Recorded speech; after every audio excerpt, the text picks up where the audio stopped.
You're watching the Hawaii Geographic Society's trip to Italy. We're in Milan. We've been traveling from Rome up to Florence and Venice up to the Lake Country. And now we're in Milan heading for the famous opera house of the Scala, perhaps the most famous opera house in the world. The theater was constructed in 1776, and it's been conducting operas ever since. Although it was hit by a big bomb during World War II, it's been rebuilt in the fine old Baroque style. And you're allowed to go inside almost any day and have a look. There's a small museum that's part of the Scala, and you pay your admission to the museum, and it includes admission to the theater itself just to have a look at this fine specimen of the theater. It seats 3,000 people, and it has perfect acoustics. The most famous and the best opera house any place in the world. Works by Rossini and Donizetti and Bellini and Verdi and Puccini were first premiered here. From the beginning of this century, its reputation was upheld by the legendary figure of Toscanini. This interior stands out for its uncluttered elegance, especially if you compare it to the typical over-stuccoed theater in vogue in the 18th century. And attached to it is the Museum of the Scala. This museum was founded at the turn of the century, and its collections are an invaluable document relating not just to theater in Milan, but also to the development of theater in Italy and the world over from its birth up to the present day. Step by step, we can trace here the history of drama, from the Greek statues to the masks of ancient Rome to the portraits of the performers in Louis XIV's court, right up through the opera singers of the 20th century. The museum is open from 9 in the morning till 11:30 in the morning, closes for lunch, and then again it's open from 2 until 5. And it memorializes, perhaps above all, the great genius Verdi, who premiered many of his great operas here at the Scala. After a beautiful exhibit, we hop in our taxi and continue on across town. It's a fairly big city, so you might not be able to walk every place, especially if you just have a day in Milan, as we have in our program here today. We're crossing town to look at the most historic church in the city, San Ambrosio. There are several important art museums in Milan that you might like to visit here. There's the Castello Sforzesco with its archaeological and art historical collections. It contains some superb paintings by Mantegna and Bellini, and the sculpture collection will come as a surprise, for it includes the final masterpiece by Michelangelo, his last Pietà. Even more important is the Brera picture gallery with works by Tintoretto and Mantegna, Bramante, Raphael, and a masterpiece by Piero della Francesca. It's located right in the heart of Old Milan on Via Brera.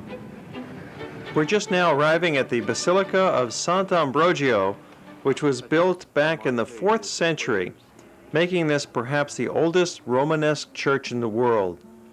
It created the Lombard style of the Romanesque basilica. The portico was designed by Bramante much later, and the interior shows some of the hallmarks of the early Romanesque period.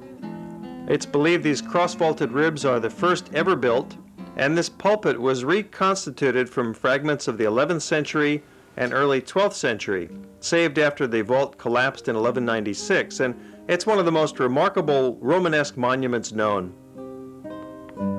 Beneath it is a Roman Paleo-Christian sarcophagus from the 4th century. This church is very much a monument and symbol of the Paleo-Christian time, because it's believed that on the grounds there was a palace back in the 4th century in which the Edict of Milan was signed that legalized the Catholic Church. There are other aspects of the church that date back to the 17th and 18th century. There's been extensive reconstruction over the many years. At the end of the north aisle is the entrance to the Bramante portico and the court of the oratory. This fine golden Carolinian altar frontal of the 9th century forms the high altar, and up towering above on the ceiling you'll find frescoes from the 17th and 18th century. This basilica, despite its reconstructions, is basically the same building which witnessed the coronation of Charlemagne, the Holy Roman Emperor, and has received the earthly remains of numerous Christian martyrs. The stately interior was ahead of its time in the use of what would later be common Romanesque elements, especially in Lombard architecture, such as vaulted bays, a raised choir, and the alternation of heavy and light piers down the nave. Pilaster strips and corbelled gables and the nearby cloisters further highlight the architectural features of this great church of San Ambrosio. Bramante himself was called in to design these cloisters. There's two large quadrangles, one in the Doric style, the other in the Ionic style, and today it houses the Catholic University of Milan. So here we have the youngest cultural treasures of the city combined right next door to the most ancient of all monuments. The level of education in Italy is extremely high. Literacy is close to 100%, and Milan itself is the center of engineering and technology, as well as fashion and design for all of Italy. And here's where they get their training. They'll park their scooters and cars right out front of the cloisters. Another clash with the ancient and the modern. And it's the end of our visit to San Ambrosio. We're walking to the corner to find a taxi to take us back to the main Duomo Piazza, where we'll have our final glimpses of the city as we make our departure and head for Point South. The mass transit system in Milan is quite outstanding. There's buses, there's trolleys, there's a subway system, there's a commuter railroad system, taxis, people ride bicycles and scooters, as well as the private automobile. And surprisingly, the automobile congestion in the center of town is not bad at all. Another one of these fast food cafeterias that we saw earlier in the program. Hope you've been watching World Traveler. This is the end of our visit to Milan. The previous half hour was all about this great city of northern Italy. Final view of the Duomo Cathedral, again dating back to the 14th century. And we go into the subway that's going to take us 5 stops away to the main central train station, where we'll be boarding our train and heading for the Italian Riviera. The subway system is quite modern in Milan, very clean, very easy to use.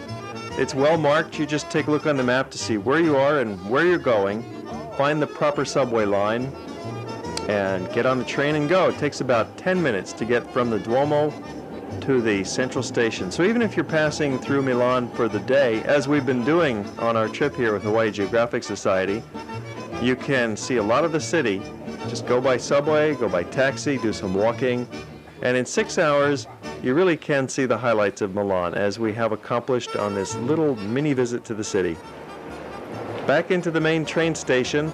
This is the second largest train station in all of Europe. You can leave your suitcases in the baggage storage room for the day, as we've done here. It only costs about $3 per bag, and they'll take care of it for you, and you go pick it up at the end of the day when you're ready to resume your journey. Here's our 15 suitcases. It sure beats carrying your luggage around the city while you're touring. It's a very efficient baggage service that you'll find in nearly all the train stations of Europe. And while you don't find very many porters in the train stations, you can increasingly find the baggage push cart, so you don't have to carry your suitcase through the station necessarily. But be prepared with a nice medium-sized suitcase that's got its own wheels, because very often there's no porters and no push carts.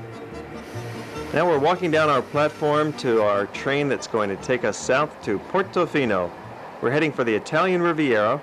We'll be staying in the charming little town of Santa Margherita, which is right on the Ligurian coast of the northwest of Italy, right on the beautiful Mediterranean Sea. And it's not a long train ride. From Milan down to Genoa is about 1 hour, and there we'll be changing trains and continuing on from Genoa down along the coastline to Santa Margherita.